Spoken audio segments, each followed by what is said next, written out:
अगर आप ही खुद को अहमियत नहीं देते, किसी काबिल नहीं समझते, तो दुनिया आपको कभी भी अहमियत नहीं देगी, किसी काम का नहीं समझेगी। अगर आप खुद को नहीं मानते तो दुनिया भी आपको नहीं मानेगी।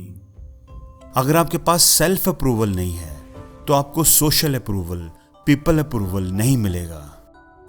हम अक्सर ये गलती करते हैं, हम कहते हैं कि दुनिया अगर हमें अहमियत देगी तो ही हम खुद को अहम समझेंगे। अगर हम दुनिया की नज़रों में अहम हैं तो ही अहम हैं, जबकि होता इसका उल्ट है। अगर आप खुद को अहमियत देंगे तो ही दुनिया आपको अहम समझेगी, आपको अहमियत देगी। बाहर इज्जत उसी की होगी जिसकी अंदर इज्जत है।